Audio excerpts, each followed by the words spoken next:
Aconteceu agora a premiação do Prêmio Nobel de Medicina e que me deixou extremamente feliz. Esse Prêmio Nobel de Medicina desse ano é sensacional. Ele foi divulgado agora no último dia 13 de outubro e o agraciado foi o biólogo japonês Yoshiro Oshimi. Aqui está o Yoshiro Oshimi, ele é biólogo do Centro de Pesquisas do Instituto de Tecnologia de Tóquio, no Japão, e ele ganhou o Prêmio Nobel pelo estudo da autofagia.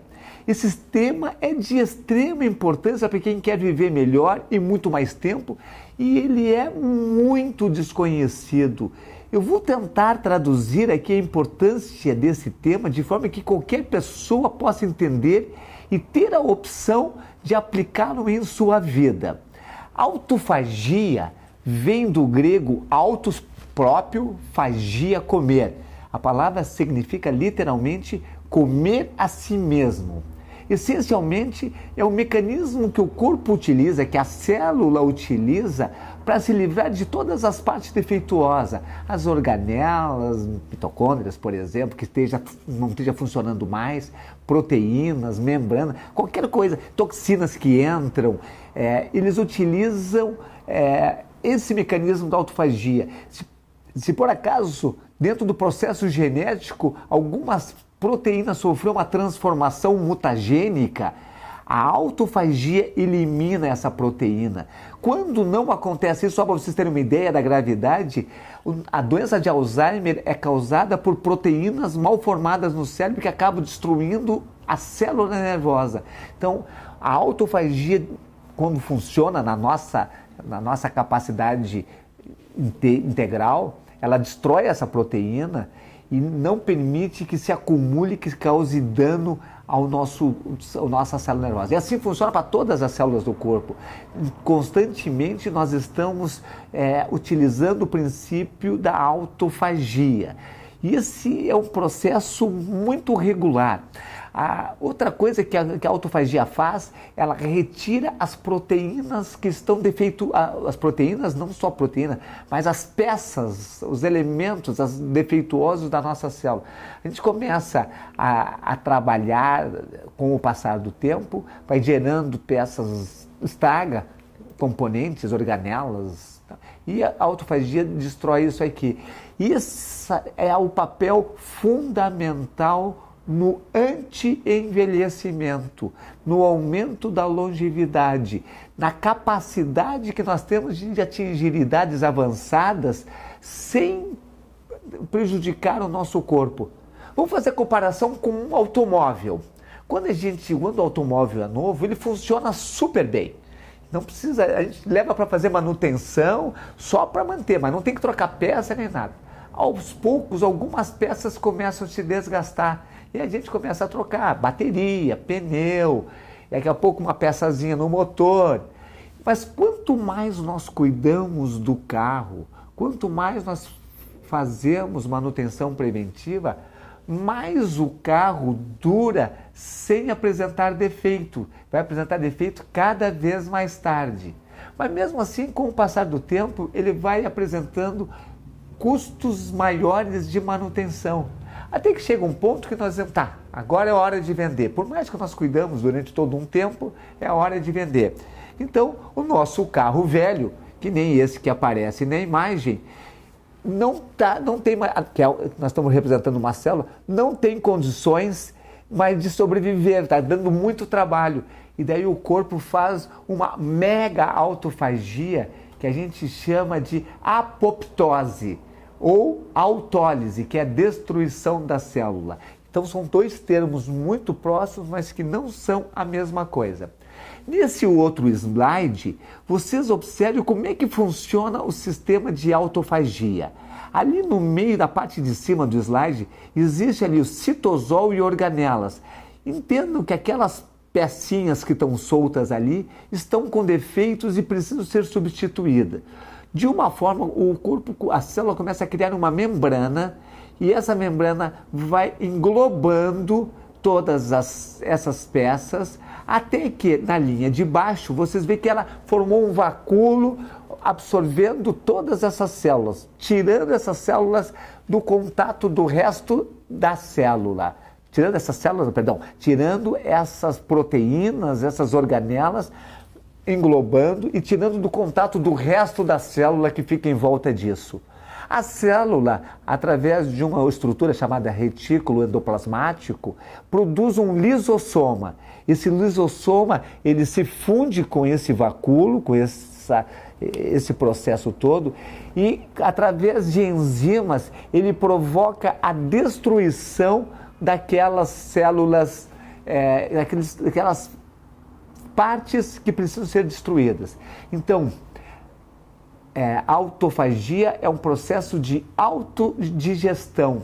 Mas não imaginem que se fosse que aqueles lisossomos jogam um ácido para desfazer. Não, é um processo muito mais inteligente, muito mais nobre. Eles pegam aquilo ali e decompõem em pedaços, como se estivesse fazendo um desmanche do carro nessas oficinas de desmanche, para reaproveitar peças que possam ser reaproveitadas, para transformar de novo aquelas estruturas nos blocos de construção que a gente ingere. Então, por exemplo, vai transformar em aminoácidos essenciais, vai transformar em ácidos graxos essenciais, e assim ele vai disponibilizar para o resto do organismo aquelas partes, mas em blocos de construção. Ou seja, é um processo de reciclagem e um processo inteligentíssimo de reciclagem. Então, a ideia toda é destruir o componente alterado antes que o componente alterado prejudique a célula. Se a célula produz uma proteína mal formada, vai estar sempre a autofagia indo lá. Parkinson, Alzheimer, isso não acontece mais e isso aí acaba destruindo o corpo. Esse processo ele já se conhece desde 1962. O autor que mais estudou isso é o Christian de Duve, que coincidentemente ganhou o Prêmio Nobel de 1974 pela descoberta do lisossomo, que é muito importante agora. O pessoal está de novo relembrando todo o processo do de Groove. O mecanismo de autofagia, ele não está... Agora começa a coisa a ficar complicada. Agora ele não está à disposição o tempo todo. Ele não acontece o tempo todo. Dependendo, ele só acontece quando o corpo entra em risco de sobrevivência por falta de nutriente. É uma coisa muito interessante. Por que o corpo não adota sempre isso? Mas, por exemplo, quando a gente está comendo regularmente, o corpo não sente necessidade de fazer a autofagia. Quando a gente entra num processo de jejum, o que acontece? A célula neurológica não pode ficar sem o alimento, sem os blocos de construção para a sua regeneração. A célula do coração não pode ficar sem alimento. Então, é emitida uma ordem para o cérebro reptiliano providenciar os nutrientes que faltam para o cérebro. E de onde é que ele tira? Da onde menos precisa. E aí que está a beleza da coisa. E aonde ele menos precisa não é o cabelo, não é a unha. São os mucos, são as secreções, são as fibroses, são todas aquelas partes que o corpo não precisa, que estão nos deixando doente.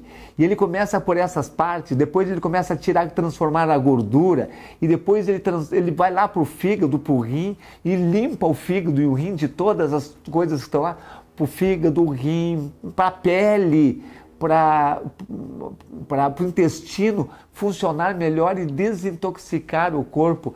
Ele quebra as toxinas, e as toxinas que têm aminoácidos que podem ser utilizadas, elas são utilizadas. Então, para nós desenvolver a autofagia, nós temos que ter a privação dos nutrientes. Eu já trabalho com esse conceito há muito tempo, desde antes do ProSer. Eu já trabalhava com isso utilizando... Porque tinha vários autores que já defendem que ao diminuir o carboidrato faz o corpo entrar em processo de autofagia. E agora que vocês nessa fase que as pessoas já diminuíram bastante o carboidrato, o momento é entrar em jejum.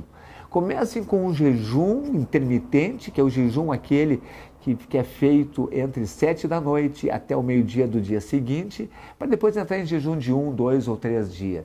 O jejum é poderoso porque ele faz duas coisas maravilhosas. O primeiro, ele determina a autofagia, para recuperar as células, a saúde das células. Ao mesmo tempo, ele tira as coisas que não estão funcionando bem e promove o desenvolvimento do hormônio de crescimento. No jejum, a produção de hormônio de crescimento é muito grande e o hormônio de crescimento vai fazer a regeneração, repondo as células, as partes que foram tiradas.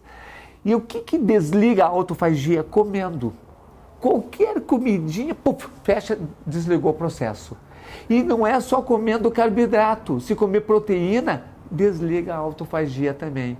Então, a gordura também desliga. Então, tudo isso nos leva à busca de um equilíbrio. Nós temos que fazer, eventualmente, processos de diminuição de ingesta de alimento para gerar autofagia, para essa autofagia gerar saúde, prolongar a nossa vida e nós atingir níveis mais elevados de idade sem ficar doente. O jejum aumenta telômeros. Vocês já ouviram ver as aulas de telômeros, quando falar sobre telômeros. Jejum aumenta telômeros. Então, no fundo, nós precisamos replicar na nossa vida o que os nossos ancestrais da época paleolítica, antes da plantação, da agricultura, faziam, que eram momentos de banquete seguidos de momentos de fome. Momentos de festa onde tinha comida sobrando e depois dias seguidos onde faltava comida.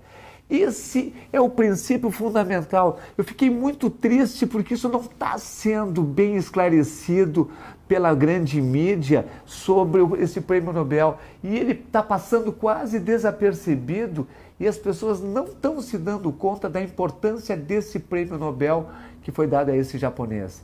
Espero que isso tenha te motivado a melhorar a tua alimentação, diminuir a quantidade do alimento e tentar, de vez em quando, fazer um processo de jejum ou comece com jejum intermitente. Porque assim eu garanto para ti, você vai construir a tua super saúde. E não só vai construir a sua super saúde, tu vai viver muito mais com essa super saúde, muito mais tempo com essa super saúde e sem ficar doente. Desejo que você continue nesse caminho de construir uma super saúde.